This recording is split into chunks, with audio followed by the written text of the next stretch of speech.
Bilyonaryo News Channel na si Mateo Guidicelli matapos pumirma ng kontrata para sa news program na Agenda. Kahapon yan nangyari, di ba? Present sa contract signing sina BNC Executives SVP Chair Cheryl Fabila at SVP for Sales and Marketing Miss Maria Fatima Timi Bailon. Magiging bahagi ng news program na Agenda si Mateo kasama Nina Corina Sanchez, Pinky Webb at Willard Cheng. Oy, congratulations! Welcome, Mateo, sa Bilyonaryo News Channel. Correct. Alam mo, lagi daw nanonood talaga si Mateo ng Agenda. Oo, at saka talagang sinusubaybayan din niya yung mga ibang programa ng Bilyonaryo. At gustong-gusto raw talaga niya na mapabilang sa pamilya ng BNC. Doon sa mga nagtatanong, bakit daw umalis siya sa dati niyang network, di ba?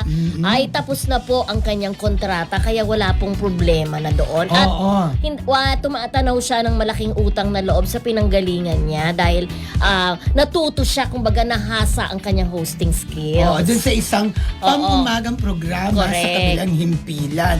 So ngayon matutuwa po kayo dahil talaga naman makikita ninyo gabi-gabi si Mateo Guidicelli sa Agenda kung saan co-anchor. Co-anchor, yes. Oo, siya ni Corina, ni Willard Cheng, yes, at saka ni si Pinky Webb. Naku, kayang-kaya po yan ni Mateo dahil sa totoo lang, matalino yan. Di ba, Mildred? Correct. Ang i-cover niya is mostly news, sports.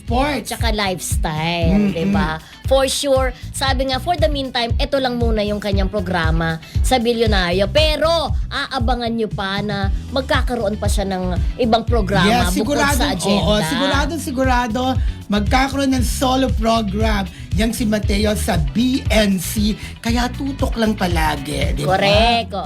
Congratulations again kay Mateo Guidicelli, di ba? Malay mo naman kung magkaroon ng variety show ang BNC, ang asawang si Sarah Heronimo naman. Kaya nga.